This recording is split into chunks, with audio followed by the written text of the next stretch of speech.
awwaali sadiige mo'eera dhagaa galagalchi mo'ee arfi du'aa cabsee mo'eera humna du'aa cabsee kee natti dubbadhu jennee mataa keenya gadi qabannee achuma teenye kana harka keenya gara gooftaatti bal'ifna. Hojii ergamootaa boqonnaa tokko lakkoofsa 6 kaasee nan dubbisa. Yeroo walitti qabamanitti ergamoonni yaa gooftaa si'a kana Israa'eliif mootummaa deebiftaa fiiree jedhanii gaafatan. Inni immoo yeroo yookiis bara abbaan gooftummaa isaatiin dhaabe beekuun isiniif hin kennamne. Isin garuu hafuurri qulqulluun yommuu isinirra bu'u humna hin godhattu. Yerusaalemii, Yihuudaa hundumaatti, Samaariyaatti, hamma daara lafaattis dhuga baatuu koo hin taatu. Isaaniif jedhe. Dubbii kana dubbatee sotuma isaan ilaalanii gara Waaqaatti ol fudhatame. Duumessi isa simate, ija isaanii duraas hin dhokse. Utuma isaan karaa inni ol ba'e sanatti ija hin buqqifatin, kunoo namoonni uffata adii uffatan 2 isaan bukkee dhaabatanii, isin namoota Galiilaa maaliif dhaabbattanii Waaqa keessa ilaalaa jirtu? Yesuus inni isin biraa gara Waaqaatti ol fudhatame kun akkuma ammatti gara Waaqaa dhaquu isaa argitan kanatti immoo deebi'ee dhufa jedheen. Ameen. Galanni siif haa ta'u. Maqaan kee haa ulfaatu. Yeroo kana ulaa bantii Waaqa banii nutti dubbatu. Ni dubbii kee jala dhaabachuu barbaadu lafa jiru haa gombifamu. Ulfinni kee haa mul'atu. Harka keessa mirgaa oluma fuudha. Saba kana gidduu ati deddeebi'i. Gubaa'ee kana gidduu ati deddeebi'i. Ilaala namoota mana kana keessa jiraniif waan haaraa dubbadhu. Inni dubbii kee qabu lafa jiru kan dhaame haa ta'u. Gurri saba kana haa banamu. Sabbi kun waan haaraa dhaga'ee galu. Milikkiti gurguddaan mana kana keessatti godhamu. Seera eeguuf utuu hin taane yeroo nuyi amma fuula kee dura jirru kana tokkoo keenya geeddaruuf Waaqa nurratti bane. Waaqni nurratti banamu. Waaqni nurratti banamu. Saba kana cufaa jalan teessisin. Saba kanatti ulaan bantii Waaqaa hin cufame. Si haa galatu. Ameen. Galanni Waaqayyoof haa ta'u. Yesus du'aa ka'eera. Du'aa ka'eera Yesus. Ameen. Kutaa nama dubbise irratti immoo akkuma yeroo ol fudhatame argitan sana maal ta'a? TBF. Ameen. Mee waan tokkoon isinitti waame Yesus du'uun isa barbaachiseef inni guddaani.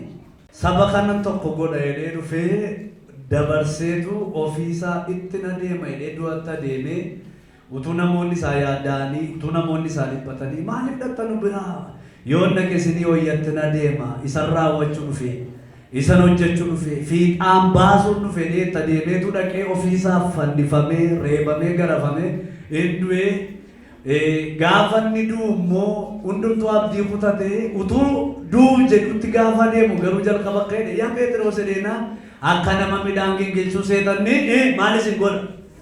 Isin gingilchaa jennaan anoo isin dhiisu ammatu wanti qabtee iyyuu jedhee gaafa Yesuus Kiristoosin fannisuudha kan garuu anu argeen beeku jedhee har'aa jalqabee Waaqayyo ayyaana nuuf haa baay'isu.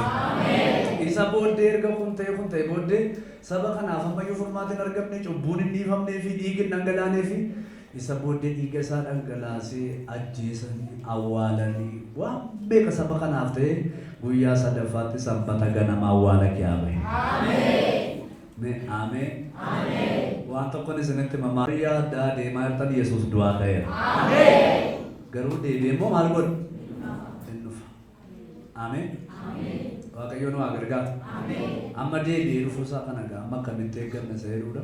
Ka'e kana isa ol ba'e kana maal nu gochuu dhaqi? Iddoo nu qopheessuu dhaqi. Lafa nuyi bara baraan jiraannutti nu galchuuf dhaqi. Nuyi akka bara baraan jiraannuufis nu fannifame akka nuyi bara baraan jiraannuufis nu du'e waan nuti biyya lafaarra isa fidee nuun bara baraan nu jiraachisuuf malee diraamaa yookaas fiilmii hojjechuuf dhufe miti. Lafanni bara baraan nu jiraachisuuf ittiin waamuuf iddoo nu qopheessuu dhaqe kana akkamitti eeggachaa jira? Akkaataa isaa lafa kaa'eera. Ameen. Akkaataa isaan barru taanaan akka itti eeggannu barru taanaan kisaaraa gochaa jirraa jechuudha.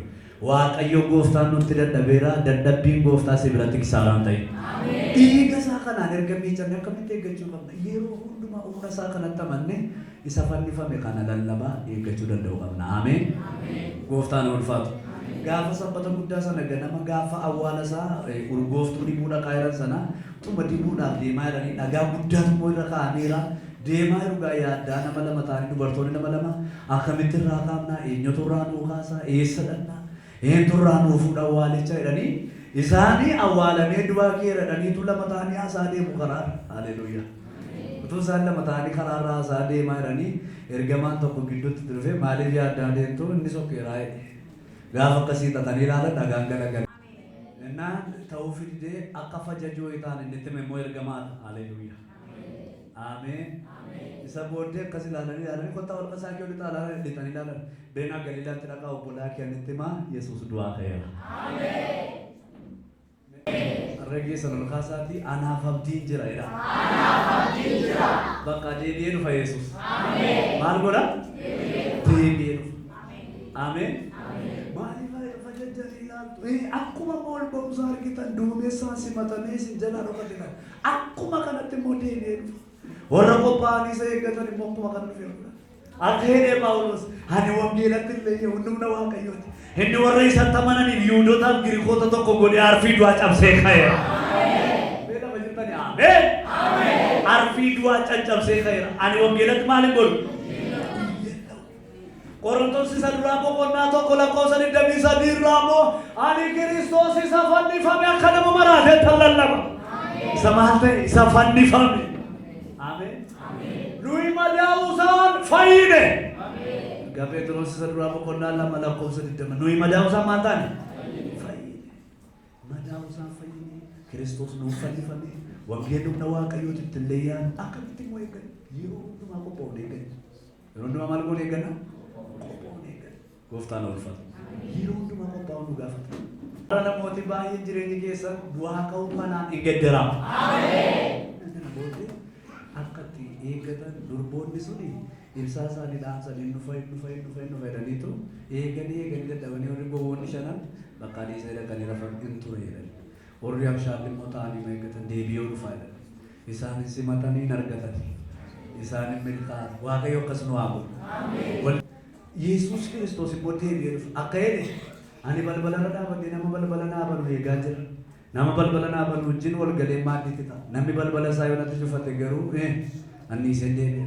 Hattuu miti Yesuus. Kanaafiyyuu deebi'ee dhufa. Guyyaan dhufu hin beekamu waan ta'eef warri duutaniirtan mul'ati keessanirra haa ta'u. Ameen. Dhimmimaan sirraa boorsuu sii fannifame. Gadda sirraa kaasuu sii fannifame. Agamuu jirta yoo ta'e yoo ati jireenya qabda. Yesuus sii fannifame.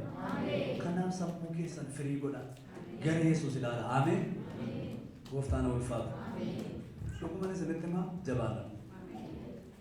Ameen. Isin tokko rakkoo deeggarni qabaate jabaadhu ni jira. Gooftaan ulfaatu. Waaqayyo kan isin eebbisuuf har'a dibeera. Mana isinitti galtan mana faarfannaa. Ameen.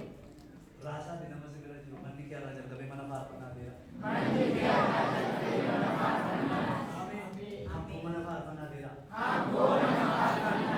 Ameen. Arraa jalqabee manni kee mana faarfannaati. Arraa jalqabee manni kee mana ilillee. Hiikkaataa lafa. Ameen.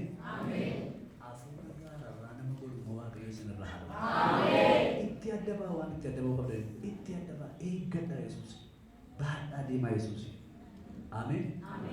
Bakka haala biyya lafaa hundumaa isinitti meerame biyyi lafaa kun burraa burree. Baadhuu deemi Yesuus. Ameen. Lafan kaa Yesuus. Guyyaa Yesuus deebi'ee dhufutti Waaqayyo akka ol isin qabutti isin maal godhaa? Fuula isaa duratti gadi of deebisa. Ameen. Inni dhufu sun deebi'ee in dhufa. Inni deebi'ee dhufu sun ulfinaan nu fudhata nuyi bara baraan jiraan. Foon ishee daqiiqaatti nurraa harcaate dhuftu kanaaf jennee mana galgalaa mana bara baraa hin namu. Ameen. Deebi'ee dhufa. Yesuus maal godha? Deebi'ee dhufa nu fudhata. Kanaaf jabaadhaa isa deebi'ee dhufu kana Yesuusiin eeggadha. Isa dhageenyatti akka jiraannu Gooftaan nu haa gargaaru. Mee harka keessan ol kaasaatii ani milkaa'eeraa jedha.